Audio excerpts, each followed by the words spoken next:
Hello and welcome back to my continuing build here on the diorama for the Sherman 1/8 scale. As you see, I've done some additional work here in what is going to be, I don't know, kind of an open area, courtyard, whatever. I see I lay down some texture here. What this is basically just some earth color grout that I happen to have around the house, and I just laid it down. And it gives me a little dirt texture color to boot, which I can then color on with some more weathering or additional paints or what have you, put on some grass, yada yada. Anyway, so that's that. I'm still going to do some more work here in the windows, framing it up and putting some more details there. But I also wanted to show you here on the inside. You see I got the Sherman there in position, and I started working on a floor for this. So what I'm going to do, I'm going to create this. I'm going to break it off, and so it's going to have like a level over the tank where it just goes right in there. What I assume like a scale foot or so of clearance, a couple of feet of feet of clearance there. So it goes right in there neatly, and then there'll be some rubble strewn around. So this right now, this is just being held here by a couple of pins, and this is basically I'm using those coffee stirrers that I showed you before. I'm using them as the floor joist. I cut some smaller pieces for them to take this off, so you can see it, for the bracing in between, and then some random pieces that I cut off for the floorboards here. Yes, it's a little uneven, not perfect, but it's supposed to be that way. Since this is a demolished building, it's all going to be all out of whack, so to speak. So it kind of just lends to all that destructive force from the building being destroyed. And that just like back here. There you go.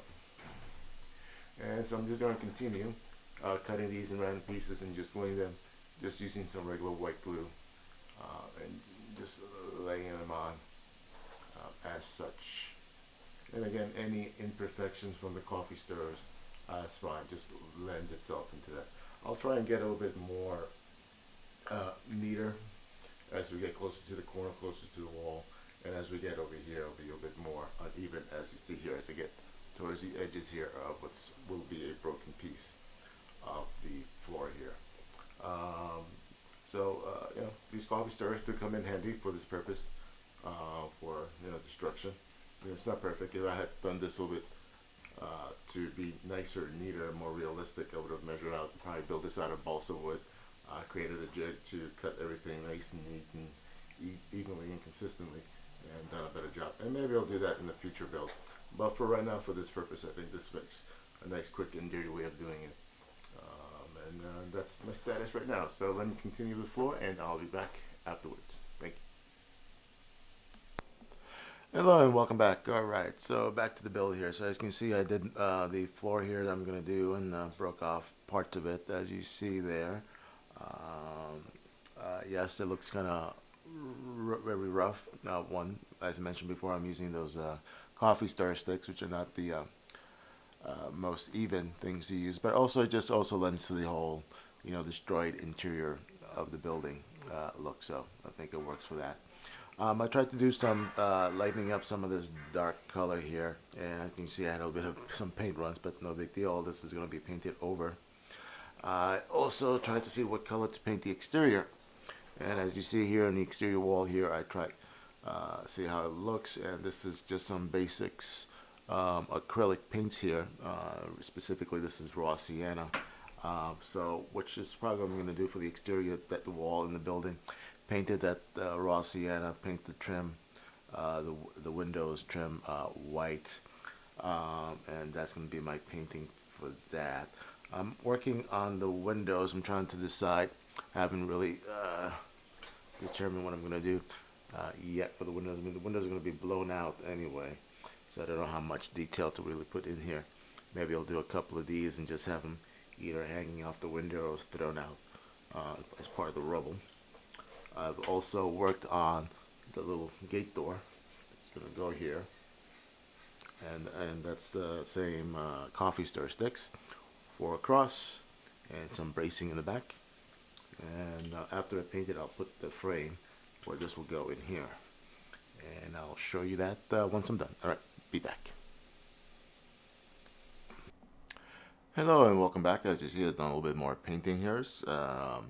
I painted up the rest of the wall here, the exterior wall. I did also the floor here. I also assembled and painted up the little gate door that's going to be here, along with the door jamb for the gate. So that's going to be there. It's all painted white, like the trim, be all wetted down. Put that over aside. And now to show you here on the inside. So you see I got the floor here, and what I did with the floor, I just painted a little bit of burnt umber over the wood, over the raw wood, and then I put a little coat of clear over it, just to protect it and give a little bit of a shine. Although most of this is going to be covered in dust and debris and stuff, but it just gives you a little bit of a look of the wooden floor. Now looking at this, I just think that this is probably a bit too square. It's going to cover up too much of the tank underneath, so I'm thinking I'm probably going to trim a good corner here off of this here when I'm said and done. Now here on the inside, see I also painted up the interior wall, and that was a combination of the yellow and burnt umber to give me that color. Just going for that southern Italy, Tuscany kind of feel to the colors there. Now for the floor here, what I decided to do, and I'm going to leave it there in gray, I want to give it kind of a tile feel to it. So what I did, I went online, I found this little tile pattern, and in Photoshop I tile and repeat to give me this pattern there that you see here. And I'm going to cut this out and glue it in there and give me the tile floor look, as you can see. Now again, most of this is going to be covered up anyway. You're going to have the tank here, you're going to have the floor here, you're going to have debris scattered and dust and dirt, whatever. So you're not going to see too much of it, but at least it gives a feel. There's some type of tile floor underneath of that. And that's how it should look. So I'm going to do that next. And after I cut and glue this down, I'm going to run a little bit of trim around the floorboard. Take this off. As such, hide the edges over here. I already did the trim here for the windows, as you can see on the inside.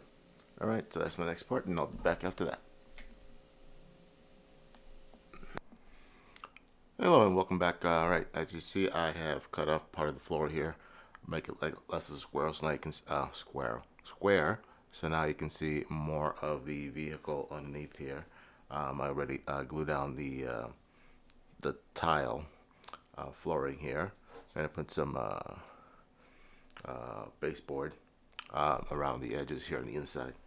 Now on the outside, where that little gate opening is, I decided that that looked kind of funny, that opening above the door, so I just patched in another piece of foam, plaster, and painted over.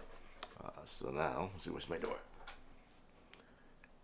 The door will just fit right in there. Let me show you the other side. You can see I patched that in there as well. Okay. Now here for the door, I took a little piece of wire, if you can see that, and I made a little handle out of it. The wire is just the wire from one of these little twist ties that you get from your bread or other things like that. And I just cut it, punched it, hold it, and there's my handle. Anyway, so this is going to be it for this part of the video. I'll continue again next week. I got things to do around the house. Alright, thank you all for watching.